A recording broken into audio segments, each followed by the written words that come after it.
Welcome, friends, to an extra special episode of A VGM Journey, and I'm your host, The Messenger. The track that we're playing in today's show is Title Theme from the game Super Mario 64, and it was composed by Koji Kondo. I've got a real special episode for you guys this week, and it's going to be focusing on Super Mario 64. And why am I doing this? Because we are about to hit the 25th anniversary of the release of Super Mario 64 in North America. And it is a game that is very special to me. And I'll even go as far to say that Mario 64 was a game that kind of planted the seeds of my love for video games and video game music. So I thought it would be really cool to do a focus on that. I think we're going to kick things off with the file select theme from Super Mario 64.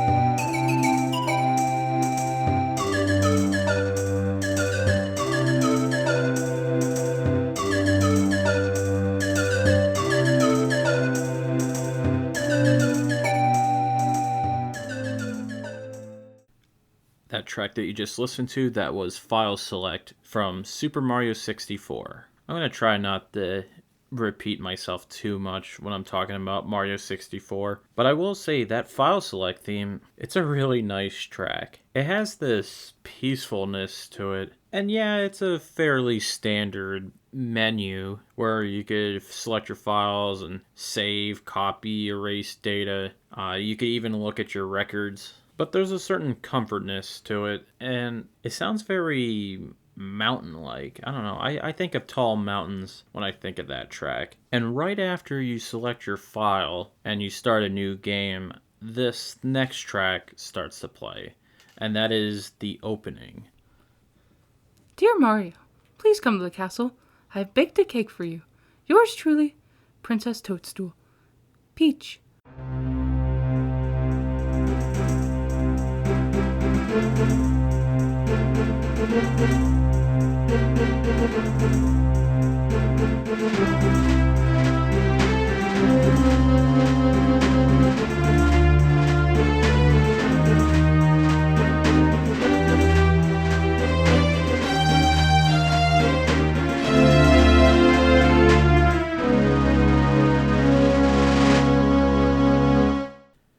That track that you guys just heard, that was the opening from Super Mario 64. After a super nice letter from Princess Peach, you get a nice little flyby of the castle grounds, and in front of the castle there's a pipe that pops out of the ground, and Mario jumps out of there, and you get your first real good look at Mario in 3D, which when the game came out and I was a kid, I mean, that was really exciting. And after dealing with just ambient bird sounds, you make your way to the castle and get to listen to this pretty amazing track called Inside the Castle Walls.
That track that you guys just listened to, that was Inside the Castle Walls. If you haven't figured it out already, that Princess Peach's castle is the hub of Super Mario 64.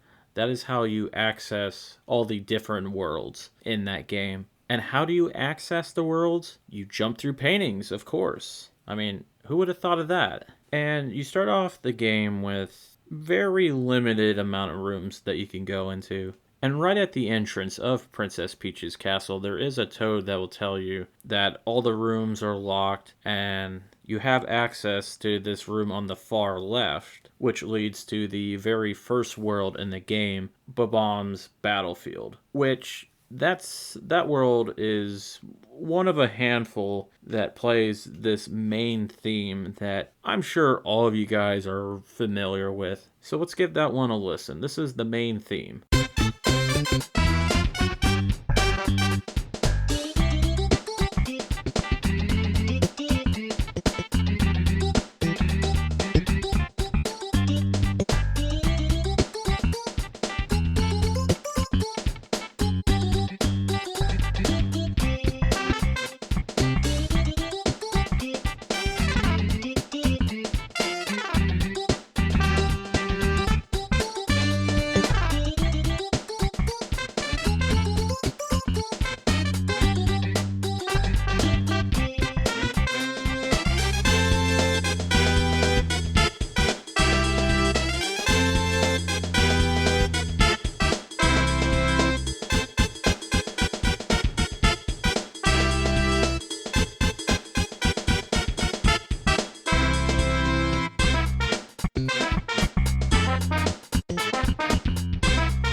That track that you guys just listened to, that was the main theme for Super Mario 64. With Bob-omb Battlefield, you start to get your real first taste of what the gameplay will be like for Super Mario 64, which pretty much is that you get dropped off in I would call a sandbox, where your main objective is to get the power stars, which there are 120 in total, and about 7 or 8 of them per world, and that there are even some secret levels that you could find in the castle that has their own set of stars as well. So there are 15 worlds in total, and a few different additional levels as well. This track plays in about, I would say, half of the worlds in Super Mario 64. I mean, on the top of my head, we got Bob-omb Battlefield, Whomp's Fortress, Tall Mountain, and a couple others. And some of your objectives, they range from defeating the boss or winning a race against Koopa or just finding them kind of just in some hidden areas. There is a decent amount of variety, with the Power Stars, but I will take off the nostalgia goggles just a little bit and say that there are a handful of Power Stars that kind of just has me scratching my head a little bit. And I wonder, is that even good? But most of them are really fun to get. You even get introduced to a few different gameplay features just playing in this first world, such as cannons, and there's a few warp spots. They pretty much dangle red coins right in front of your face. It's a lot of good stuff. This next track, you will say that it sounds very similar to the main theme, and the fact is, it pretty much is. It's a theme and variation is a term that I've been hearing quite a bit, and there's actually two different tracks that are like that. And I might as well play both. So we're going to listen to Snow Mountain and Slider.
those two tracks that you just listened to. They are Snow Mountain and Slider. Two very different tracks, but they have the same melody as the main theme, with some major differences, and they go for different ideas too. Snow Mountain plays in the two snow worlds in Super Mario 64, which they are called Cool Cool Mountain and Snowman's Land. Snowman's Land is pretty okay. It revolves around a giant snowman, and that there's an igloo that you can go inside of, and there's a particularly annoying star where you got to get to the top of the snowman, and towards the top you deal with really strong winds that could blow you off of them. And Cool Cool Mountain is the cooler one of the two, where you start at the top of the mountain and you could go down it and you could slide down through that mountain. But there's also a cabin where you could jump in the chimney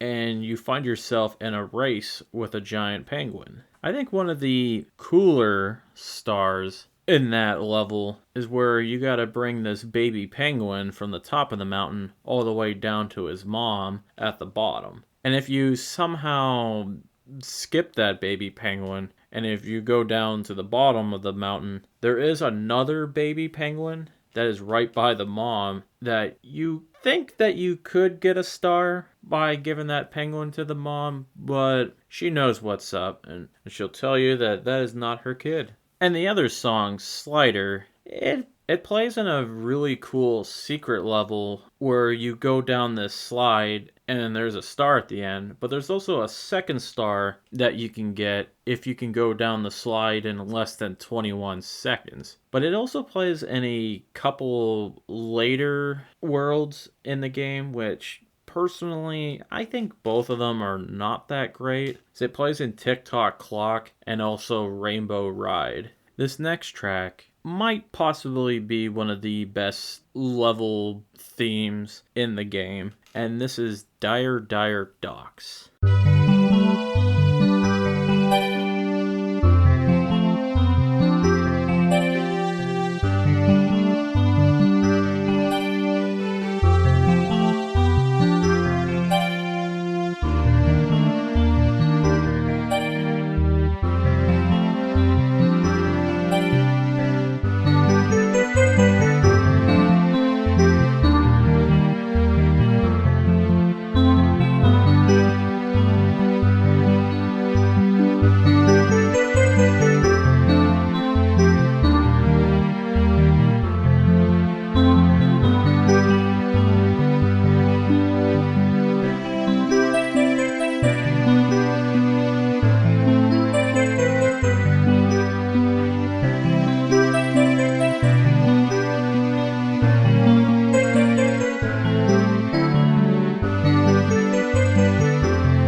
track that you just heard, that was Dire Dire Docks. What's really funny about the name of that track is that you hear this song in Jolly Roger Bay first, then you hear it later on in Dire Dire Docks. And to be honest, Dire Dire Docks as a level is not that good, and Jolly Roger Bay is a much better level. So in Dire Dire Docks, most of the stars that you have to get, you find yourself having to go underwater, and most of them have you going through this long underwater tunnel to get to the other section, and it's quite tedious, and it is way too repetitive as well. And Jolly Roger Bay is way more interesting because, yeah, you do go underwater quite a bit, but there's an underwater cave that you can explore. There's a sunken ship that you can go in, and then later on it's not sunk anymore. It's above water. It's overall a much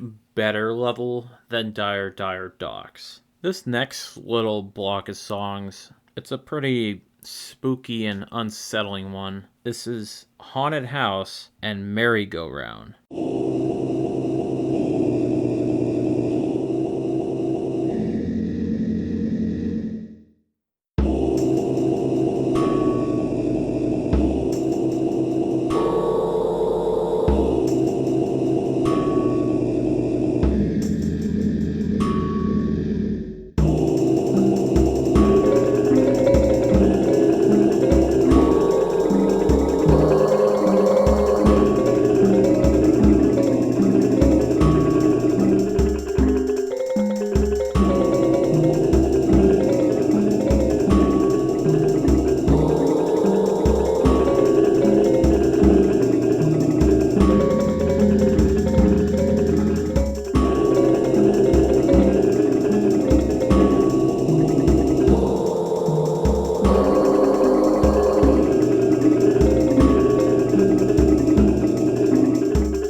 Those two tracks that you just heard, those are Haunted House and Merry-Go-Round. Both of these tracks are played in the world Big Boo's Haunt. It's a haunted house, in that it has a lot of spooky elements in it. You make a pretty decent use of the Vanish Cap, which is one of the powers that you can get in Super Mario 64, where you turn transparent. You got possessed books with sharp teeth, and also the infamous giant piano that also has sharp teeth and tries to attack you. There's even a really cool basement area that has the merry-go-round, just this spinning room where boos come after you. And I believe that some of the pictures shoot fire at you too. That level is up there as one of my favorites in the game. These next two songs that I want to play, they are Lethal Lava Land and Cave Dungeon.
Those two tracks that you just heard, those are Lethal Lava Land and Cave Dungeon. Lethal Lava Land plays in both the level of the same name and also Shifting Sandland. And I like the way the track itself works really well with both, even though they go for different themes, because it conveys this idea of heat and that both lava and also the desert, it's a hot place. It's also a pretty trippy sounding track with its sitar sound, and the drums are a real nice touch. It fits Shifting Sandland a little better than Lethal Lava Land, but it does work with Lethal Lava Land. And Cave Dungeon, it is the World 2-2 theme that everyone should be pretty well aware of. And the level that it plays in, it's called Hazy Maze Cave. It's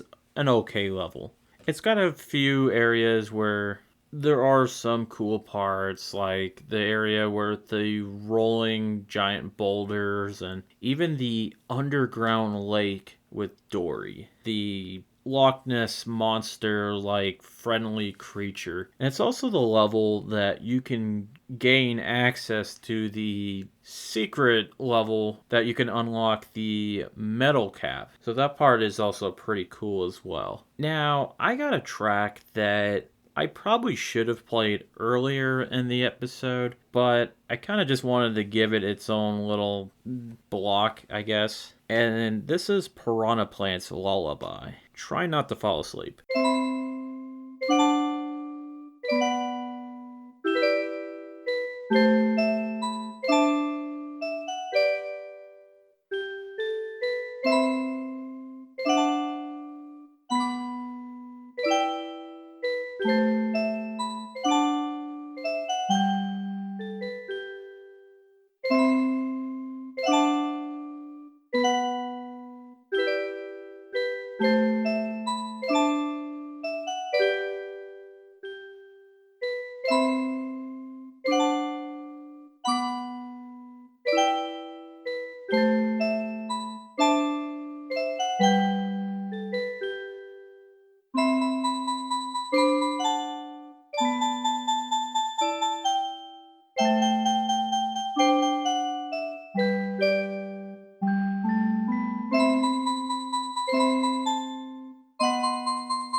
That track that you just listened to, that was Piranha Plant's Lullaby. What a nice track. It's very soothing. And I'm pretty sure that 95% of people that have played Super Mario 64, I don't think you've heard the whole thing in game, because the few moments that you're near a piranha plant, I'm pretty sure you hear the first section, and then you've already snuck away from the sleeping piranha plant, or you attacked it and killed it. And it's a shame too, because there's this whole nice song that in a crazy way is hidden from quite a number of people. I don't think I've ever heard the whole thing in game, just because I'm too impatient and I just want to hit them. We're going to move on to a really big music block, and it all has to do with bosses and or Bowser. And just a side note, I have the track names the way that they are because I'm just pulling them from the official soundtrack, and that a few of the tracks say Koopa. I just want to say that Bowser's name in Japan is Koopa, so it's going to be referred to him as Koopa. So I just want you guys to know. So these tracks are Stage Boss, Koopas Road, Koopa's Theme, and also Ultimate Koopa.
those tracks that you just listened to, that was Stage Boss, Koopas Road, Koopa's Theme, and Ultimate Koopa. And that's gonna just about do it for this show. If you guys like what you've been listening to, have your friends check out the show on Apple Podcasts, Google Podcasts, Spotify, Stitcher, whatever podcatching service that you can think of. I'm more than likely going to be on there. You can email the show at vgmjourney@yahoo.com, and you could also check us out on Twitter at vgmjourney. We also have a Discord server for the show, which I will provide a link for that in the show notes. And we also have a Patreon for the show, which I will also provide a link for that in the show notes. And if you subscribe at the $3 tier, you will gain access to a monthly Patreon-only bonus show called a VGM Side Quest. And you can also get yourself a shout-out at the end of every show, just like the following people: Ed Wilson of the VG Embassy, Scott McElhone, and John Harrington, John Regan, David Fleming, and Jesse Moore of Game That Tune. So thank you guys for your pledges. We're going to end things off with these two tracks, Ending Demo and Staff Roll. I hope you guys really like the show, and I'm sure that you guys are going to love these two tracks as well. So have a good week, everyone.